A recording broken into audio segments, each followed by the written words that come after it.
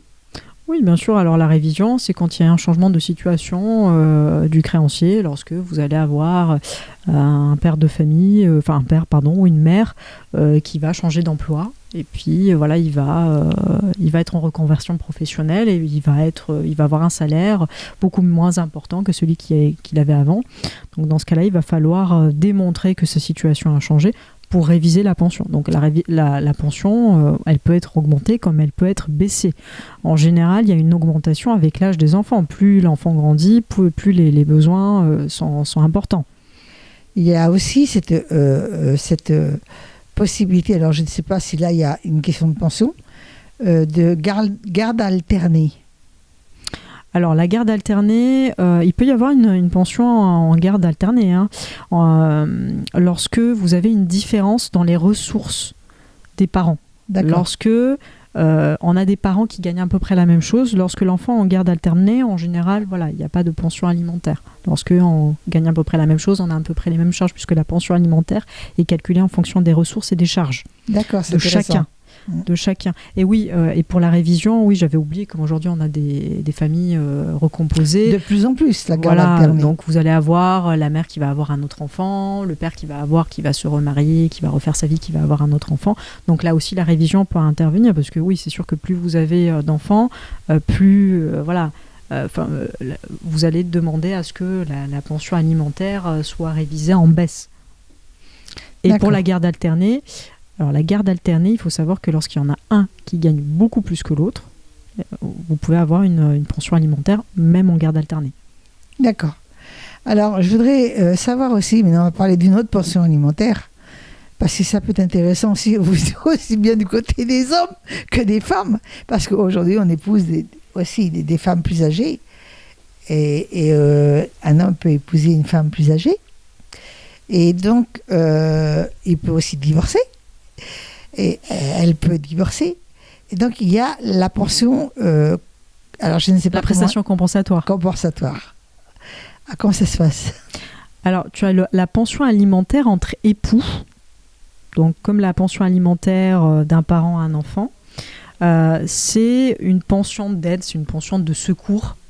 Lorsque voilà, vous avez pareil, une disparité dans les ressources, mais ça c'est dans le cadre du mariage. Alors lorsque vous ne vous entendez plus, vous divorcez, et lorsqu'il y a une grande disparité dans les ressources, c'est-à-dire que monsieur a pendant 20 ans gagné beaucoup d'argent, que madame s'est occupée des enfants, n'a pas beaucoup gagné, ou peut-être que ou le il contraire. l'a empêché de travailler parce qu'il était jaloux et donc elle ne pouvait pas gagner d'argent. Bien sûr. Alors, Ça arrive. la prestation compensatoire, La possession elle est arrive. automatique lorsque il y a une grande différence dans les revenus. Voilà. Elle est automatique. Voilà. Alors je vous remercie beaucoup à tous de nous avoir écoutés. Adriana et moi-même, on vous dit bye bye. Au revoir. Alors maintenant c'est au tour de Nelly qui Oui. reçoit. Erwens, voilà, qui est Bonjour Erwens. Bonjour. Donc toi, tu es auteur, compositeur, interprète, guitariste, chanteur. Tu fais la cuisine aussi ou pas? Oui, aussi. Ah ben voilà, bah tu vois. Et même très bien. Ah ben voilà. Donc tu es de la chanson française, on va dire. Tu fais de la chanson française. Oui, oui. Voilà. Je défends la chanson à texte. Exactement, tu défends la chanson à texte. À travers des spectacles, en hommage à Brassens, je crois, Jean Ferrat, entre autres. Brel, et tu as aussi tes compos. Oui. Parce que là, tu viens nous présenter quand même ton dernier album, qui est sorti il y a 8 ans. En fait, il est sorti il y a 2 ans, mais c'est le 4e album. C'est le 4e, voilà. Voilà. Perso, avec Voilà. des chansons, mais par contre, il y a des chansons qui ont 30 ans dedans. Ah oui, d'accord. Donc c'est pour ça que c'est un album qui est intemporel. D'accord. Donc tu me disais, c'est vrai, la discussion qu'on a eue au téléphone était intéressante parce que tu me disais que c'est pas évident de défendre la chanson française en fait. Pas évident de défendre la chanson française telle que je la pratique. Voilà, telle que tu l'as. Et justement, tu vas nous en parler. Voilà. Là, moi, je trouve, en fait, je pense que le public pour la chanson que je défends, dans 10 ans, 15 ans, il n'est plus là, quoi. La chanson française telle que je la défends, elle est morte, elle est finie. Voilà, ça c'est je le vois tout le temps. Dans le public que j'ai dans les salles, la moyenne d'âge, c'est 60. La moyenne d'âge. Il n'est pas possible de faire venir des jeunes.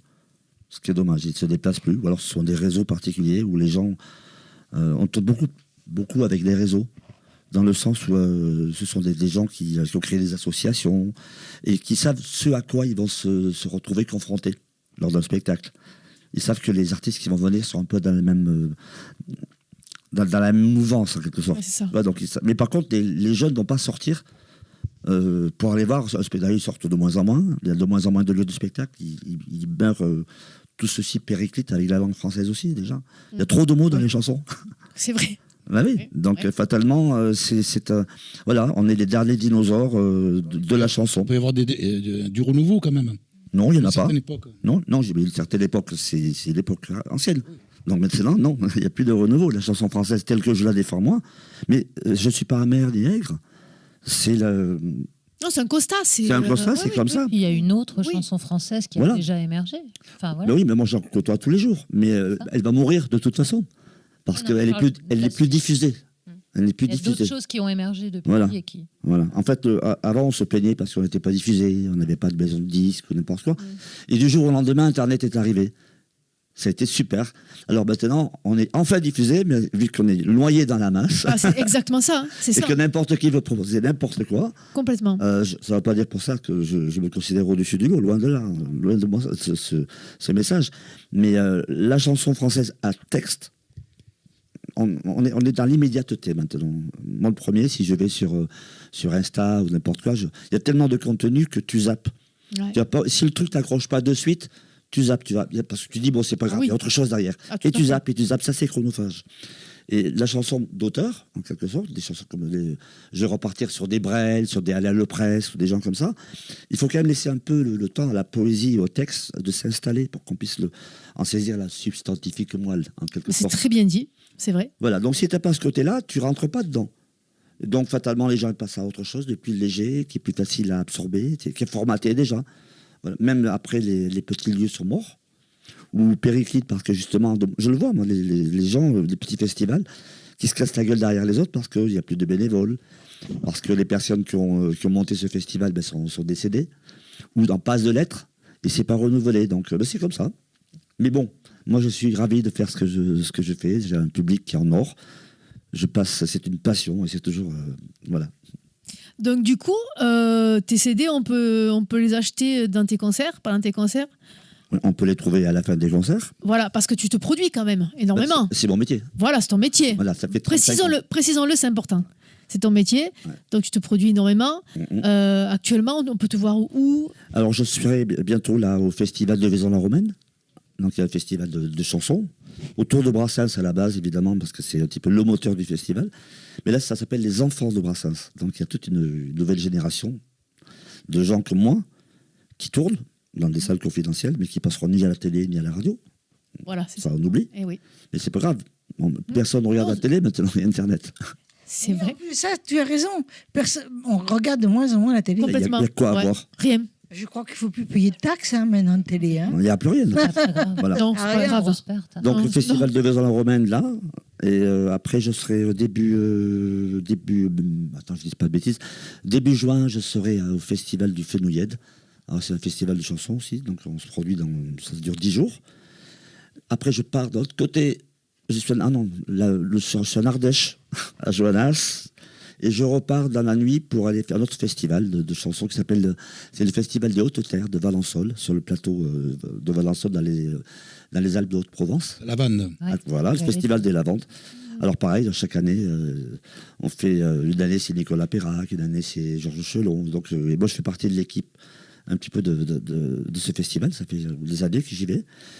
Et après cet été, j'ai des concerts par-ci par-là. J'ai plusieurs spectacles. Donc Voilà, j'ai un oui. spectacle avec mes chansons personnelles que j'ai Donc, du mal à, que tes compos. voilà, que j'ai du mal à vendre parce que c'est normal. Oui. Moi, je vois ma tête sur une affiche, je ne me connais pas, je vais pas me voir. Oh non, quand même. non. Alors bon, j'ai un petit public suivant les endroits où je vais. Et j'ai un spectacle dédié à Jean Ferrat. Voilà. Qui est ouais. revisité. Alors évidemment, quand tu mets l'affiche de Jean Ferrat, fatalement dire c'est un truc pour les vieux. Comme les programmateurs ont pris leur retraite dans les villages ou dans les villes, ils ont été remplacés par des jeunes de 30 ans quand ils voient Ferrat. Ah, mais deux n'est-ce fils. pas? Ah, mais bien Il sûr. y avoir 2 fils au 3e âge. Oui. Alors que moi, c'est un spectacle qui est entièrement revisité. Je le fais tourner bossa nova, je le fais tourner jazz, je le fais tourner assez espagnol par moment, un peu flamenco. T'es Mais- seul sur scène? Alors, j'ai plusieurs formules. Voilà. Ce spectacle-là, ça s'appelle Erwan chante Ferrat. C'est Erwan 10 doigts de guitare. J'ai mes 2 guitares. Et ça dure 1h30 à 2 heures. Donc, des chansons de Ferrat que j'ai revisitées à ma façon. La première fois que j'ai monté ce spectacle, il y avait Colette Ferrat au premier rang. Et Colette vient me voir à la fin du spectacle. Elle nous a malheureusement quittés il y a 2 ans maintenant. Et quand Colette vient me voir à la fin du spectacle avec Valérie, sa nièce, elle me dit enfin quelqu'un qui ne singe pas mon genre. Ah, c'est bien ça. Parce que Ouais. je ne sais pas faire la copie. Mm. Et c'est là où je prends plaisir, même si je ne suis plus. Je fais moins de mes chansons. Le fait d'avoir réinterprété les chansons des autres, j'ai fait des arrangements où je me retrouve ce côté de compositeur, d'interprète. Oui, tu as ton identité quand même. Voilà. Personnel. Exactement, Ouais, je les personnifie. Et sans trahir ni le texte, Complètement. ni la mélodie. Oui. J'ai pareil un autre spectacle sur Brassens. Le Brassens, c'était une histoire d'amour, parce que j'ai commencé grâce à Brassens. En 89, j'ai gagné le prix du public à 7 Journées Brassens. Premier ex-aequo avec la petite Fanny, vous vous rappelez Fanny? Ah oui, elle est décédée il n'y a pas longtemps. Voilà, donc ça m'a fait tout drôle parce qu'on était ensemble et on a fait l'Olympia en première partie de Diane Folie. D'accord. En 89. Bien. Avec Fanny. Et quand j'ai appris son décès, ça m'a... Ouais. Voilà. Donc le spectacle Brassens, j'ai tourné pendant des années avec un trio qui s'appelle le trio Calipige, avec des musiciens du coin. Daniel Dommage, qui est à Marseillage, et René Pigliatelli, contrebassiste, qui lui est à côté de Serdian, ou Sauvian. Voilà. Et puis, entre-temps, j'ai déménagé à Carcassonne, il y a une vingtaine d'années. Personne n'est parfait. Hein. Partout. Alors, c'est dans l'est de la France, dans le nord, c'est le Québec, c'est la nouvelle. Voilà, donc tu pars vraiment. Ah oui, je voyage beaucoup. Tu traverses les frontières, en fait. Je vais chanter en Allemagne, je vais chanter. Oui, en Allemagne, j'allais chanter au festival de Basdorf, qui était l'ancien camp de travail où Brassens était emprisonné. Enfin, il était le STO à l'époque. Et donc, ils ont monté. Malheureusement, Marion, qui a créé ce festival avec son mari, Jürgen, est décédé il y a une semaine dans le festival, malheureusement. Mais ça nous a permis de faire de superbes rencontres. On était même chanté en Pologne, c'est génial. Et après, c'est des rencontres, par-ci, par-là. Donc, régulièrement, il y a une dizaine d'années maintenant, 11 ans, je vais chanter au Canada.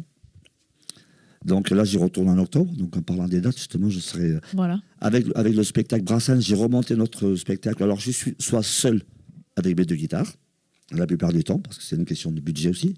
Ah, c'est ça, en général, Voilà. c'est ce qui... Après, j'ai un accordéoniste qui s'appelle Joël Habitat qui m'accompagne sur le spectacle Ferrat, qui est vraiment une création. Et en fonction des budgets, j'ai aussi un pianiste qui s'appelle Jean-Sébastien Bressy. Je les appelle mes Rolls. C'est des musiciens, tu fais 3-4, ça joue, quoi. Là, on a monté le spectacle la dernière fois, on n'a même pas répété. Je sais qu'ils savent qu'il y a quelque chose qui se passe. Et voilà, donc on tourne régulièrement un peu partout. Et là, on a fait le festival de Sète il n'y a pas longtemps, les journées Festival Brassens. Oui. Voilà. Oui. Et les responsables du festival de Charavine, qui est un festival assez connu en Isère, Charavine. Ils nous ont vus et du coup, on est programmé le 31 juillet, je crois, au Festival de Charaville. Et là, en version trio. Donc, pianiste, accordéoniste et moi, chant guitare. C'est mieux quand même, c'est plus agréable. Oui, c'est mieux, mais par exemple, le spectacle Ferrat, j'aime pas le faire avec le pianiste. D'accord. C'est un pianiste qui est fabuleux, c'est un ami, mais on a créé quelque chose avec l'accordéoniste. Si le pianiste vient, ça m'est arrivé qu'il soit là, Jean-Sébastien, mais ça se contrarie. Oui, je comprends. On peut pas... Voilà. Quand je suis tout seul, je rajoute des parties guitare parce que je joue beaucoup de guitare dans le spectacle. Et quand il y a l'accordéoniste, je fais des choses que je ferai en moins pour laisser la place à l'accordéoniste. Tout à fait, bien sûr. Parce que je veux dire, j'ai une pédale stomp, tu sais, ça fait une grosse caisse. Mais je muscle plus le jeu quand je suis tout seul, quand j'ai l'accordéoniste. Oui, c'est normal. Et quand il y a le pianiste en plus, donc du coup, je reste plus en retrait, je me concentre plus sur l'interprétation. Voilà. Après, c'est une vie de route, je fais 45 000 km par an. Tu prends pas la pédale quand il y a le pianiste. Si. Tu prends la pédale aussi. Si, ça, je m'en sers pour pas mal de choses, quoi. Quand je fais Nuit brouillard, par exemple, la pédale, je fais le train en même temps. Il y a plein de choses qui rentrent.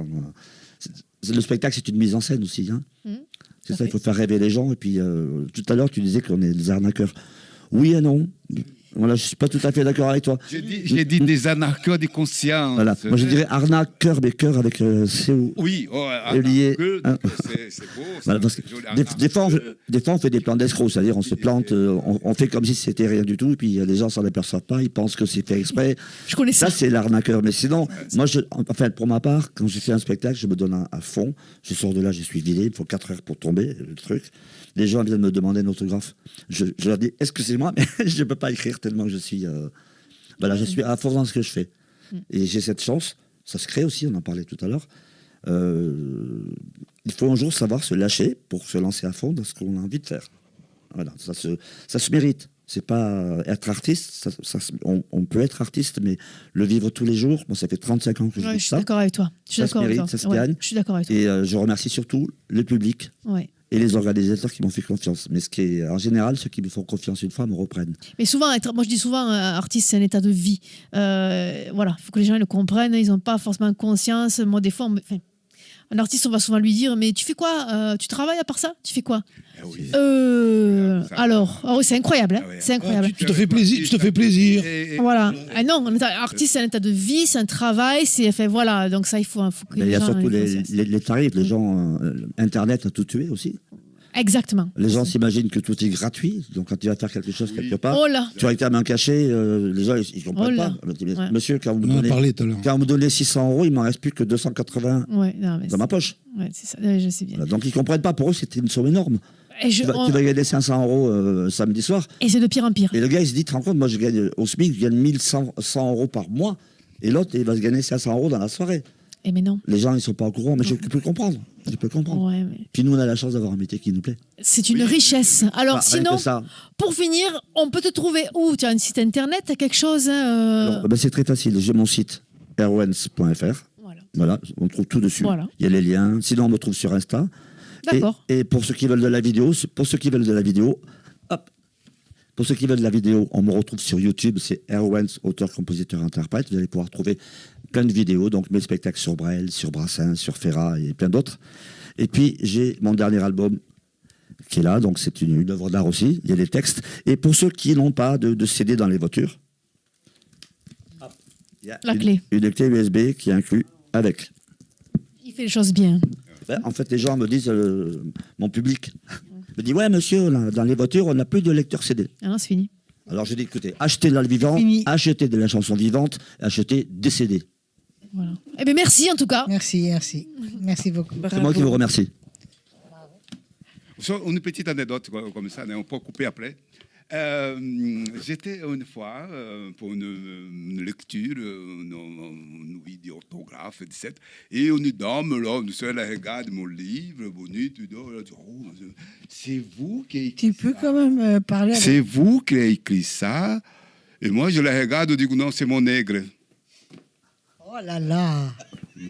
Oh là là. Oui. On ne dit plus Ouais, ça. quelle hein. question. On ne dit plus. On hein. le fait aussi. Mais c'est vrai, souvent on te dit ça. Oui, Ouais. c'est vrai. Ouais. C'est là. Ouais, c'est vous qui avez écrit ça. Mais non, c'est ta mère.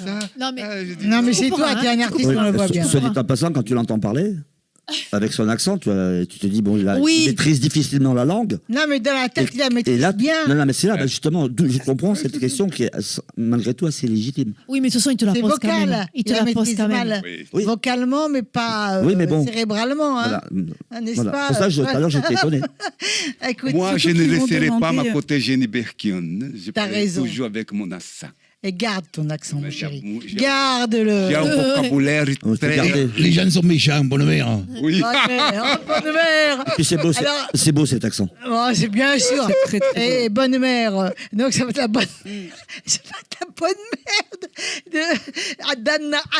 Anna, la bonne mère.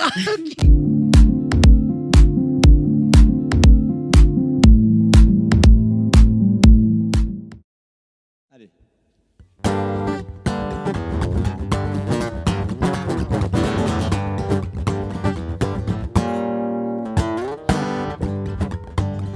Ciel bleu, ciel gris, s'il flotte, s'il pleut, la pluie qui bat ne me dérange pas. J'ai le cœur toujours bleu, quand on peut être deux. Ceux qui pensent le contraire ne me ressemblent pas. Je mets du bleu, partout, partout je mets du bleu. Un doute, un nuage, un ciel brumeux, la terre qui boit, cette eau tombée si bas. Et quand tout sonne faux, je fais des rangs dans l'eau. Ceux qui pensent le contraire ne me ressemblent pas. Je mets du bleu, partout, partout je mets du bleu. Je mets du bleu sur ma vie. Je mets du bleu partout, je me sens mieux. Je mets du bleu partout, je mets du bleu. Je mets du bleu partout, je me sens mieux. Une vie, une nuit à deux. Un grain de folie sans faire de faux pas.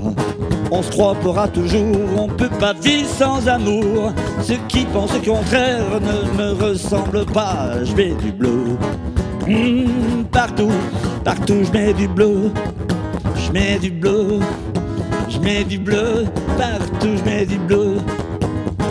J'ai repeint les volets, les plafonds et les murs, le placard, des WC, l'intérieur, la voiture, les tuiles, les gouttières et le chat qui va avec toute la tuyauterie, le robinet qui frivoyait de la cheminée, sans oublier la suie, la boîte à pharmacie et la brousse à couture. Pour faire bonne mesure, j'ai remis un coup sur le chat, pas sur les sacs poubelles, ils étaient déjà bleus.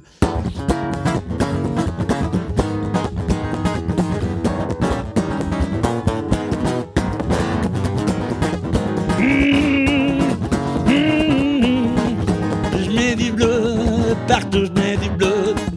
Je mets du bleu partout, je mets du bleu. Je mets du bleu sur ma vie, je mets du bleu sur mes yeux. Je mets du bleu partout. Je mets du bleu.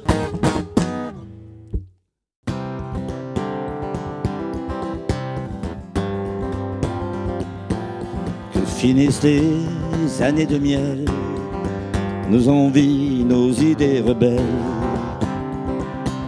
cachées au fond de nos tunnels, habillés de tours de Babel.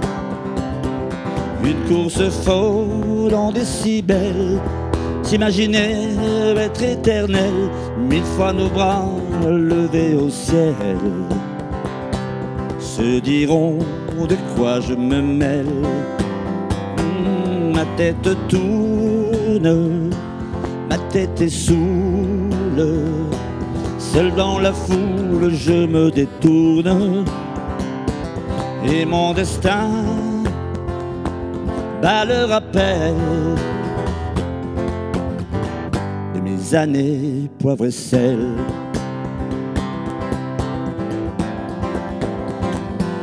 Tous mes accords en désaccord et ma raison du plus fort. Je vivais à travers, j'avais tort. En fait je veux y croire encore. Les aquarelles, les aquarelles de vie en simple ritournelle, mise à sécher sous les échelles. Je veux bien croire au Père Noël, quoi que j'y fasse, quoi que j'en dise. Là sous mes lampes je me crise, je vois mes tempes, je réalise. Ce sont les années poivre et sel.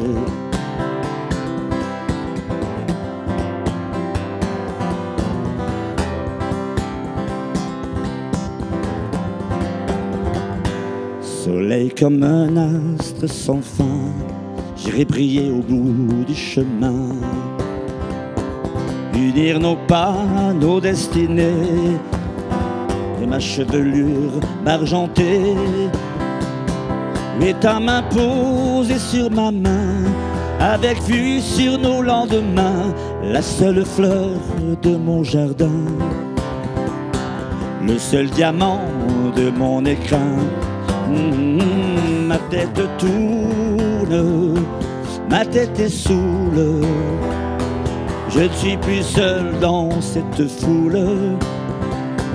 Tu es le vaccin, tu es le rappel de mes années poivre et sel. Quoi que j'en dise, quoi que j'en fasse, c'est avec toi les deux mains prises que je serai roi et sans méprise de mes années poivre et sel. De mes années poivre et sel. De mes années poivre et sel.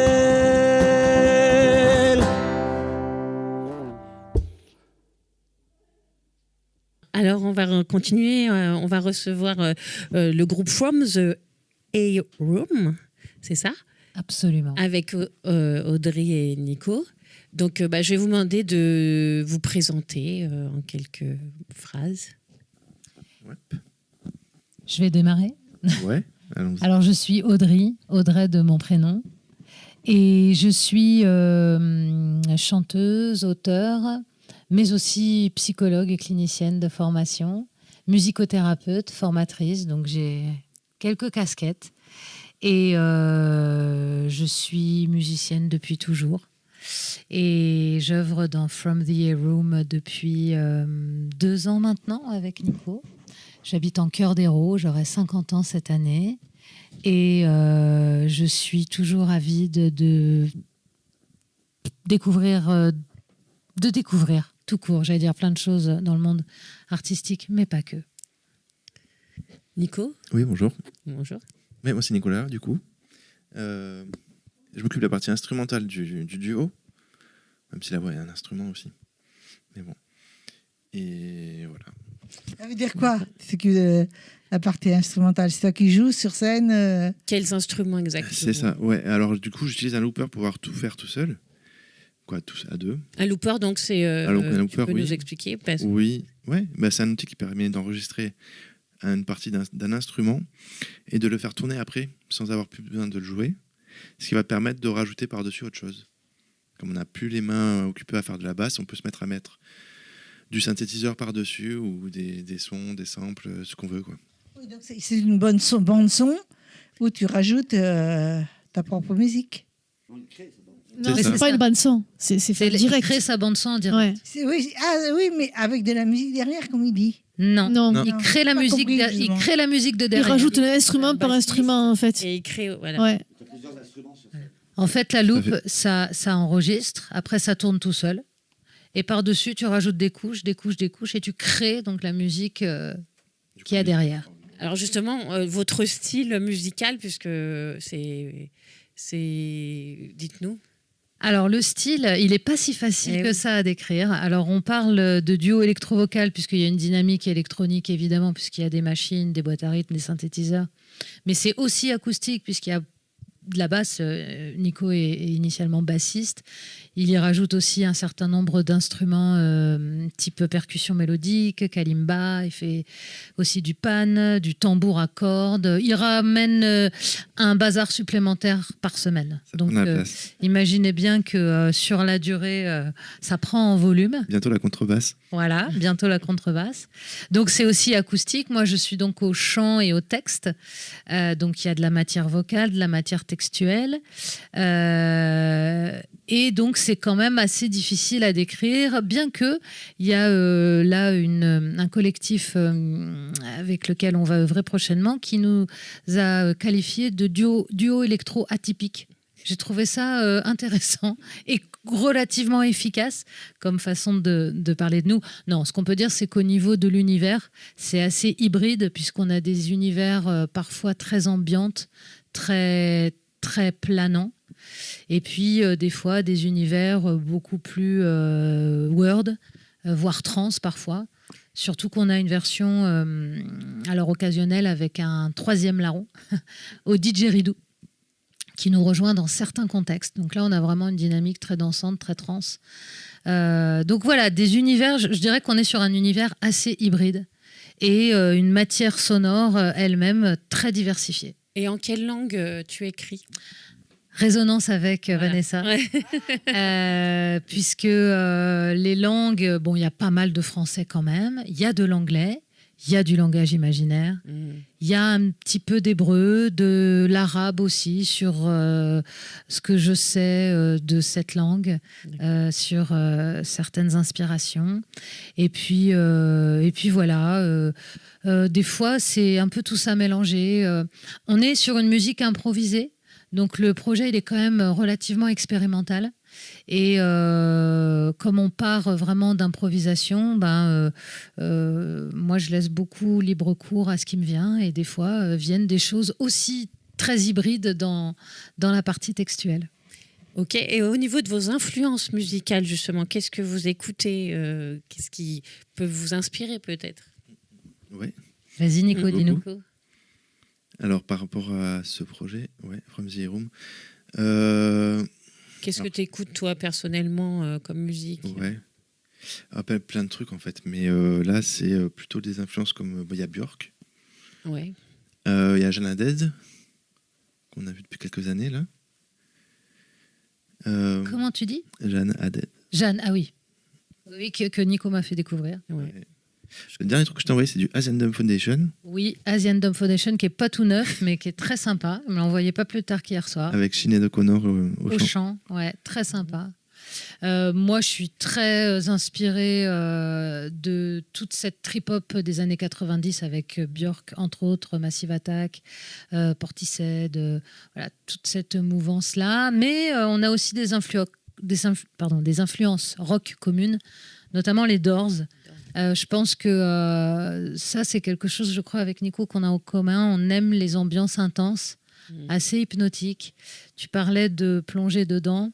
C'est rigolo parce que je suis en lien parfois avec des festivals comme ça, très axés sur la joie, le partage, la paix, etc. Et il y a toujours cette volonté de vibration haute, de choses très initialement rassemblantes, fédératrices, assez faciles en termes d'adhésion.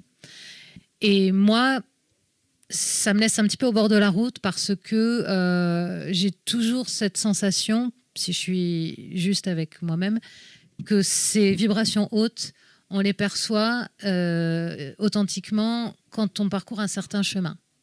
Et c'est vrai que From the Air Room, en tout cas moi dans la dimension textuelle et je crois aussi dans les univers musicaux, ça peut être bousculant, ça peut être des fois un peu malaisant parce qu'il y a cette descente.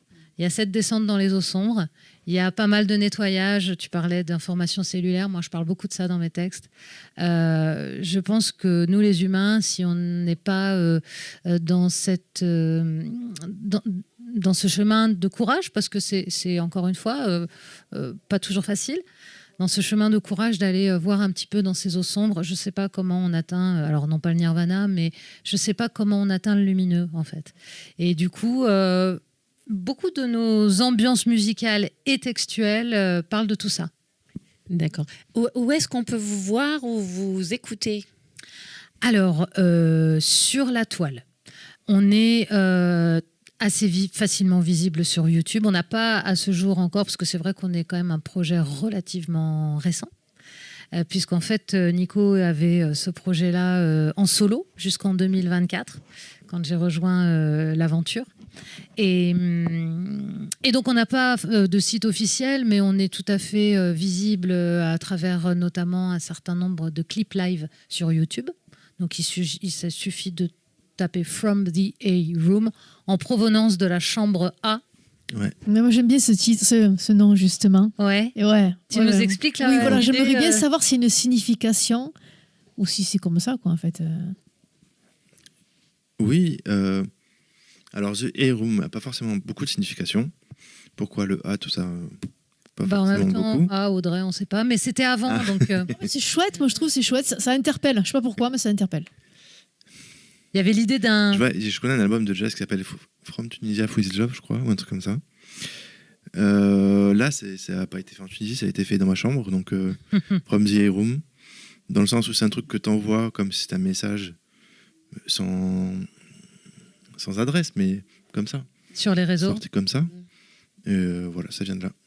Très sympa. Il y avait la dimension au départ très intimiste de ce projet parce que Nico était en solo, il était dans sa chambre et il envoyait en fait les tracks qu'il produisait comme ça en autoproduction de fait sur le SoundCloud, sur des réseaux d'écoute musicale. Et donc il y avait cette idée comme ça en provenance de la chambre. Et c'est vrai que quand j'ai intégré le projet, moi qui suis très fan de live, Nico aussi, sur d'autres projets, mais celui-là, c'était quand même très studio, très home studio.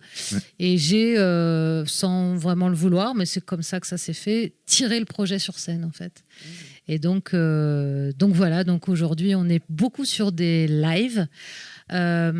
Pour continuer sur les réponses à ta question, où est-ce qu'on peut nous voir? Donc YouTube, Instagram, Facebook, From the A Room, on nous trouve assez facilement. Et vos 2 lives aussi bientôt? Et nos 2 lives bientôt. On a très très prochainement le 5 juin la grande joie d'être sur la programmation de l'Entracte Café à Nébian. Donc on sera sur un concert dans le jardin de l'Entracte Café, en espérant que le beau temps soit avec nous. Dans 2 semaines, le 9 mai, ce sera le Discopathe avec le collectif 10 mai, donc Mémoire, Esclavage, Traite négrière. Et derrière, le 5 juin, l'Entracte Café à Nébian, où on sera Super. dans le jardin. Si tu veux bien présenter ton petit disque. On a un petit live. On a un petit live qu'on Qui est a sorti. enregistré au Blabla Café à Pézenas en 2024.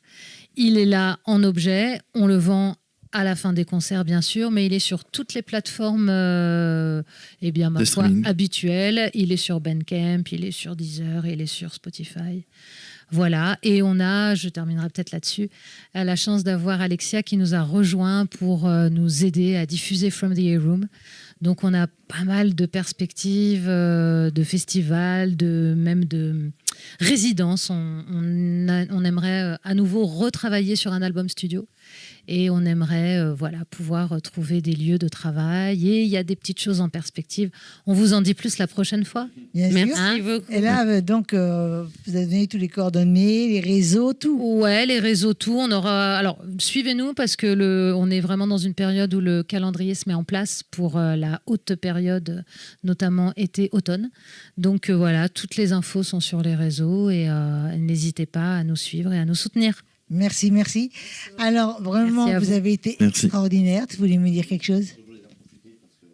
T'as pas de micro, là, toi? Il n'a plus de micro. Du coup, il y en a 8 micros. Ben voilà, exactement. Non, c'est vrai que je tourne beaucoup, mais peu dans la région finalement. Et je viens de me souvenir qu'on avait une date le 25 juillet au Théâtre de Verdure de Pézenas. Donc il y aura un spectacle hommage avec Tom Torel. Je ne sais pas si tu connais Tom Torel. Oh oui, moi je connais Tom Torel. Voilà, Tom Torel fera un spectacle, un gros plateau, avec Tom Torel qui chantera Reggiani, accompagné par 3 musiciens. Et en première partie, je ferai le spectacle Ferra, Bravo, bravo. avec mon accordéoniste. Alors, Voilà. je voulais Et vous si dire... je peux rajouter encore un petit mot, c'est vrai que j'en ai pas parlé, je fais aussi pas mal de jazz et de bossa, aussi pas que du chansonnier, et aussi un peu de variété, parce que j'ai fait une chanson sur Brigitte Bardot, avec un collègue qui a fait la composition, moi j'ai fait le texte. J'ai fait le clip vidéo là-bas à Saint-Tropez et à la Madrague. J'ai envoyé un courrier avec le texte de la chanson, et elle nous a répondu, c'est une très jolie chanson, je vous remercie, je vous embrasse. Et ça m'a fait très plaisir. Voilà. Ah, il a fait le dernier mot. Et le dernier mot. Un presque dernier encore ou pas? Non, tu Encore voulais dire un quelque dernier chose? parce qu'on a fini, là. Un tout dernier juste pour dire que on a la chance d'avoir une très belle collaboration avec la radio L'Écho des Garrigues, radio électro de Montpellier, Super. qui va se mettre à faire des lives au bar Tropisme régulièrement. Et on espère s'y retrouver prochainement avec l'Écho des Garrigues. Alors, je voulais vous dire à tous merci. Merci à toi. Merci d'avoir été Merci. présent. Et à toute l'équipe. Merci et bravo. À toute l'équipe de Love Sisters. Ouais. Les Sisters. Et on vous dit tous, n'est-ce pas, tous? Bye bye. Bye bye. Au revoir. Bye bye. Hello.